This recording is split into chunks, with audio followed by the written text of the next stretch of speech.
Existe uma pergunta que muita gente faz em voz baixa, quase com vergonha, como se fosse proibido fazê-la. Por que os judeus são ricos? Não é uma pergunta sobre sorte. Não é uma pergunta sobre conspiração. Não é uma pergunta sobre privilégio herdado. É uma pergunta legítima sobre um padrão que se repete há milênios, em países diferentes, em idiomas diferentes, em circunstâncias completamente diferentes, e que produz o mesmo resultado com uma consistência que não pode ser coincidência. E a resposta não está onde a maioria das pessoas procura. Não está em nenhuma vantagem genética, não está em nenhuma rede secreta, não está em nenhum acesso privilegiado a recursos que outros não têm. Está em algo muito mais simples e muito mais exigente ao mesmo tempo. Está em um conjunto de disciplinas transmitidas de geração em geração, dentro de casa, na mesa do jantar, no ritual do fim de semana, na forma como se ensina uma criança a olhar para o dinheiro, para o tempo e para o trabalho. E o que você vai descobrir hoje é que essas disciplinas não pertencem a nenhuma raça, não pertencem a nenhuma religião, no sentido excludente da palavra. Elas pertencem a qualquer pessoa disposta a aplicá-las por uma semana. Só uma semana. 7 dias. E quem aplica entende, antes de completar o 7º dia, por que esse sistema funciona há 3.000 anos.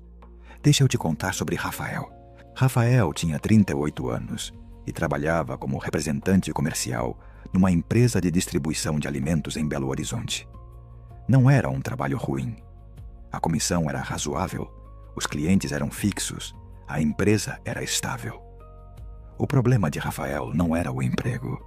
Era o que acontecia com o dinheiro depois que ele entrava na conta.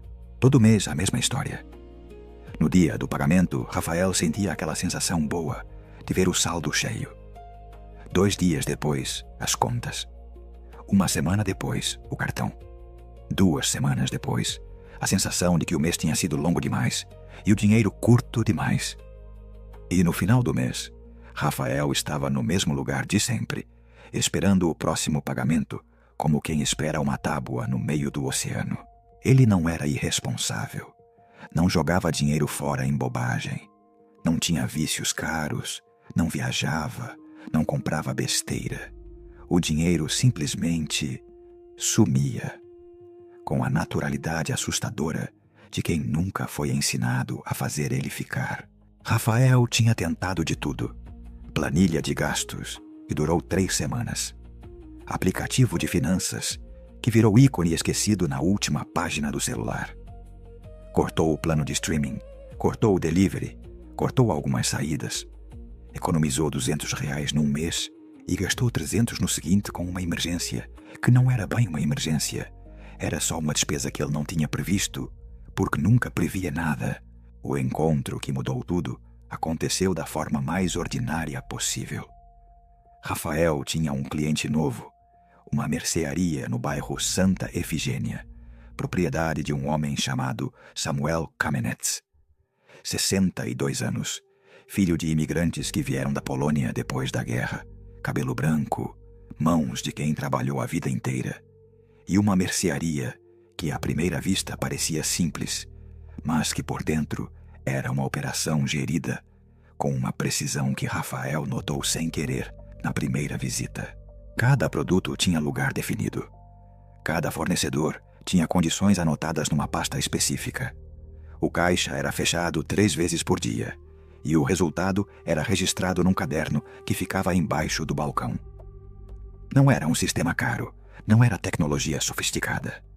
Era método. Era a disciplina de quem aprendeu que o caos é o inimigo silencioso de qualquer prosperidade. Rafael fez o pedido, Samuel assinou, e na saída Rafael disse uma coisa sem pensar muito. Disse que queria ter essa organização na própria vida financeira. Samuel o olhou por um segundo, chamou o funcionário para cuidar do caixa e disse para Rafael sentar no banco de madeira perto da entrada. Durante 40 minutos, enquanto clientes entravam e saíam e o bairro fazia o barulho normal de uma tarde comum, Samuel Kamenetz contou a Rafael o que nenhum livro de finanças pessoais havia conseguido contar. Não porque os livros sejam ruins, mas porque o que Samuel contou não era teoria. Era prática ancestral. Era o destilado de gerações de pessoas que construíram prosperidade em condições que deveriam ter produzido o oposto. Ele começou dizendo: o dinheiro não some. Ele vai para onde você não está olhando. E o primeiro passo de tudo, o fundamento sem o qual nenhuma outra disciplina funciona, é começar a olhar. Na tradição que minha família segue, disse Samuel, existe uma prática chamada Cheshbon Hanefesh, que em tradução literal significa inventário da alma. Mas no contexto prático do dinheiro e do trabalho, significa sentar uma vez por semana, todo domingo, e fazer as contas reais da semana que passou. Não as contas aproximadas. Não a sensação de como foi a semana. Os números exatos. Quanto entrou, quanto saiu, para onde foi cada real que saiu. Meu pai fazia isso toda semana da vida dele. Meu avô fazia antes dele. Não era tortura, não era punição. Era o momento em que um homem olhava para a própria realidade sem fugir dela. E quem olha para a realidade sem fugir dela pode mudá-la. Quem foge não pode mudar o que não consegue ver. Rafael ouviu isso e sentiu aquele desconforto específico de quem reconhece numa descrição simples o exato problema que carrega há anos. Ele nunca tinha feito as contas reais. Sabia mais ou menos. Tinha uma noção geral. Mas nunca tinha sentado com o extrato bancário e escrito, linha por linha, para onde tinha ido cada gasto. Porque, no fundo, tinha medo do que ia encontrar. Samuel continuou. A segunda disciplina, disse ele, se chama Hatzlahat HaMinimum, o sucesso do mínimo, que significa definir com precisão, não com estimativa, com precisão, qual é o valor mínimo que você precisa para viver sem angústia num mês. Não o que você quer, não o que seria confortável, o que você precisa. Esse número é o seu chão. E quando você tem um chão definido, tudo que você ganha acima do chão tem nome, tem destino. Deixa de sumir porque você sabe onde colocar ele. O problema de quem não tem o chão definido, disse Samuel, é que qualquer proposta parece urgente. Qualquer gasto parece justificável. Qualquer emergência consegue justificar mexer no que não deveria ser mexido. Mas quando você sabe o seu mínimo, você tem clareza para dizer não. E a capacidade de dizer não, no dinheiro como em qualquer área da vida, é o que separa quem acumula de quem apenas circula valor sem retê-lo. A terceira disciplina, Samuel apresentou com uma calma específica, como quem sabe que é a parte que mais resistência vai gerar. Ele disse, se chama Hafrashat Maser, a separação do dízimo, antes de pagar qualquer conta, antes de fazer qualquer compra, antes de guardar qualquer coisa. 10% do que entrou é separado e dado, para quem precisa, para uma causa, para a comunidade, para o que fizer sentido para você, mas dado, antes de tudo. Rafael disse que isso parecia contraditório, que se o problema era a falta de dinheiro, dar dinheiro ia piorar o problema. Samuel sorriu com a paciência de quem já ouviu essa objeção muitas vezes. Disse, meu avô chegou nesse país com uma mala e $80.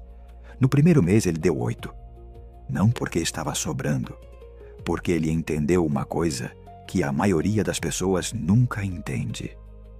Que o ato de dar antes de guardar é um ato de confiança. Confiança de que o fluxo não vai secar. E essa confiança, ela muda a forma como você trata cada real que passa pela sua mão. Quem dá antes de guardar, trata o dinheiro com respeito diferente.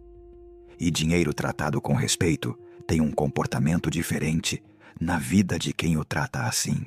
Não é magia, disse Samuel. É psicologia aplicada há 3.000 anos. É o que acontece com a mentalidade de quem pratica. O canal que o gesto de dar mantém aberto não é metafísico.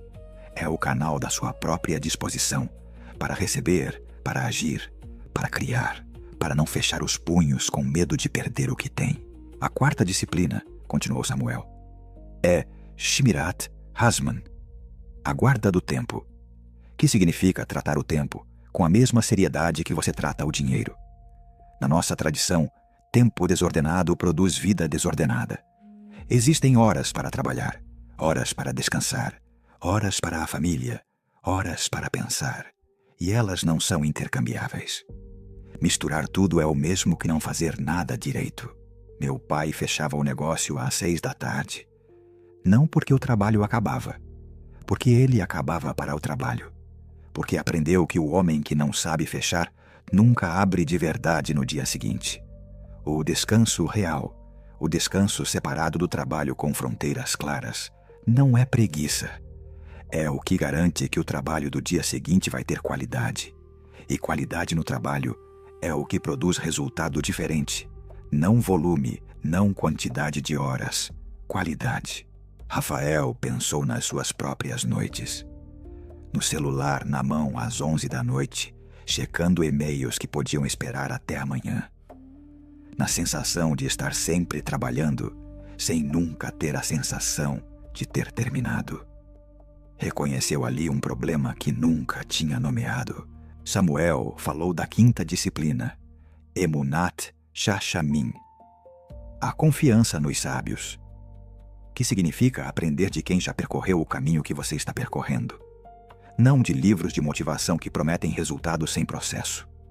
De pessoas reais que construíram algo real com as próprias mãos e que podem mostrar os passos concretos. Meu avô teve um mentor na comunidade. Meu pai também. Eu também. A tradição diz: faz-te um mestre.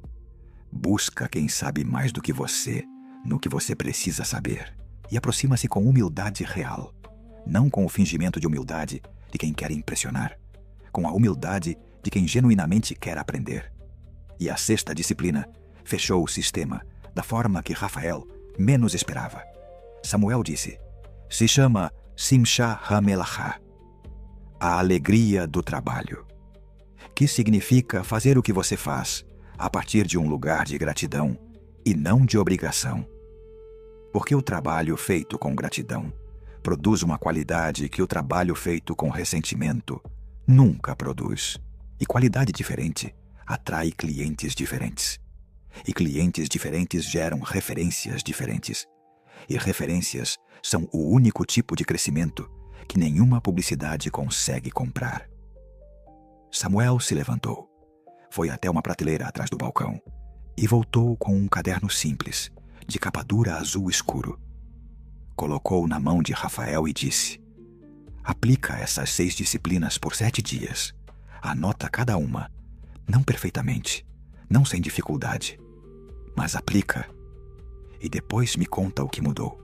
Rafael foi para casa naquela noite com o caderno debaixo do braço e com uma mistura de ceticismo e curiosidade, que era desconfortável justamente porque era honesta. No domingo à noite, ele fez o Sheshbon Hanefesh pela primeira vez na vida. Pegou o extrato dos últimos 30 dias e escreveu tudo, cada lançamento com nome e valor. Levou 1h30. O que encontrou não foi catástrofe, foi clareza. E a clareza foi pior do que a catástrofe teria sido de certa forma, porque revelou com precisão o que a neblina do caos escondia confortavelmente. Assinaturas que ele tinha esquecido que existiam. 3 aplicativos de streaming que ele não usava há meses, mas que descontavam todo dia 15. Gastos com alimentação fora de casa, que somados davam um número que o incomodou mais do que deveria. Transferências para si mesmo, com descrição vaga, que ele não conseguia mais rastrear. Em 1h30 de clareza honesta, Rafael viu mais do que em 3 anos de neblina confortável. Na segunda-feira, ele definiu o Hatzlahat HaMinimum. Sentou e listou cada gasto essencial: aluguel, contas, alimentação básica, transporte, saúde. Somou tudo com cuidado. O número que apareceu foi menor do que ele esperava. E isso foi libertador de uma forma que ele não esperava, porque significava que o chão estava mais perto do que parecia, que o pânico de não ter o suficiente era parcialmente uma ilusão alimentada pela ausência de clareza, não pela ausência de dinheiro. Na terça-feira, ele fez a Hafrashat Maser. Separou 10% do que havia recebido naquele mês. Colocou num envelope.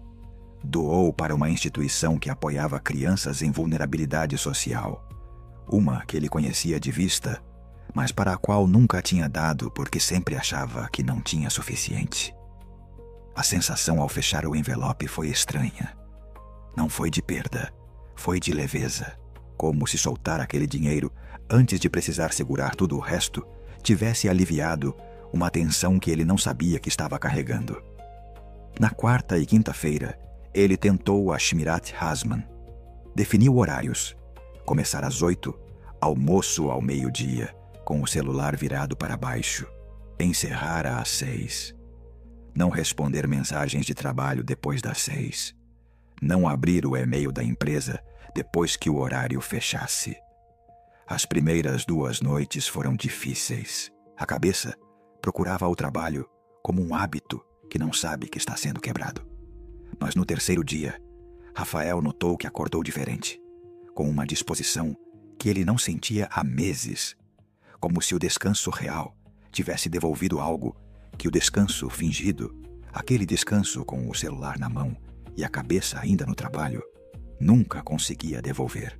Na sexta-feira, como parte da Emunat Shashami, Rafael escreveu numa folha do caderno o nome de 3 pessoas que ele admirava na área comercial e que tinham construído algo que ele queria construir. Escolheu uma. Escreveu uma mensagem curta, honesta, sem rodeios e sem o fingimento de interesse que às vezes disfarça pedidos de favor. Disse que admirava o trabalho dela, que tinha uma pergunta concreta sobre como ela havia estruturado a carteira de clientes nos primeiros anos e que se ela tivesse 20 minutos, algum dia ele ficaria muito grato. Mandou. E ficou bem com a possibilidade de não receber resposta, porque o ato de mandar já tinha sido a disciplina. E durante os 7 dias inteiros, em cada visita a cada cliente, Rafael praticou a Sinchá Hamelachá. Parou de pensar na visita em termos do pedido que precisava fechar. Começou a pensar na pessoa do outro lado, no que o cliente precisava de verdade, em como ele podia ser útil de um jeito que fosse além da transação. A qualidade das conversas mudou. 2 clientes que estavam frios voltaram a ser receptivos. Um terceiro pediu uma reunião para o mês seguinte, para discutir ampliação de fornecimento. Rafael não tinha feito nada diferente em termos de argumento ou técnica de venda. Tinha feito algo diferente em termos de intenção. E intenção, quando é real, atravessa a conversa de um jeito que a técnica sozinha nunca atravessa. No domingo seguinte, Rafael voltou à mercearia de Samuel. O velho estava abrindo as caixas de uma entrega nova e ouviu Rafael com atenção enquanto trabalhava. No final, sem parar o que estava fazendo, disse uma coisa simples. Disse: "O que você fez essa semana não é a chegada, é o começo do começo. O resultado vem quando o que você fez vira hábito. E o hábito se consolida, não quando você repete, porque está dando resultado. Quando você repete, porque entendeu que é correto. A minha família não aplicou essas disciplinas porque produziam riqueza. Aplicou porque eram corretas. E a riqueza veio como consequência. Sempre é a consequência. Nunca foi o objetivo." Rafael saiu com o caderno cheio de anotações e com algo que não tinha nome preciso, mas que era completamente diferente do que havia entrado na mercearia na semana anterior. Não era a euforia, não era a animação passageira de quem encontrou uma solução nova. Era algo mais quieto e mais sólido. Era a sensação de quem finalmente sabe o que fazer amanhã, e depois de amanhã, e no domingo seguinte, e em todos os domingos que vierem. 6 meses depois, Rafael havia reorganizado completamente a própria vida financeira. Não porque a comissão tinha dobrado, embora ela tivesse crescido. Não porque havia conseguido um emprego melhor, embora uma proposta tivesse chegado sem que ele tivesse procurado. Mas porque o Cheshbon Hanefesh semanal havia eliminado os vazamentos invisíveis, porque o chão definido havia acabado com o pânico que o fazia aceitar condições ruins por medo de não ter nada. Porque a Hafrashat Maser havia mudado a relação dele com o dinheiro de uma forma que ele ainda não conseguia explicar completamente, mas que sentia toda vez que separava o dízimo antes de qualquer outra coisa. Porque a Shmirat Hazman havia devolvido uma energia que ele havia esquecido que existia. Porque a Emunat Shashamin havia aberto uma mentoria que estava mudando a trajetória da carreira. E porque a Simcha Hamelachá havia transformado visitas comerciais em relações reais, e relações reais em uma carteira de clientes que crescia por referência. O único crescimento que não precisa de publicidade para se sustentar. A pergunta que abre essa história tem uma resposta que não é o que a maioria espera. Os judeus não são ricos porque têm acesso a segredos que outros não têm.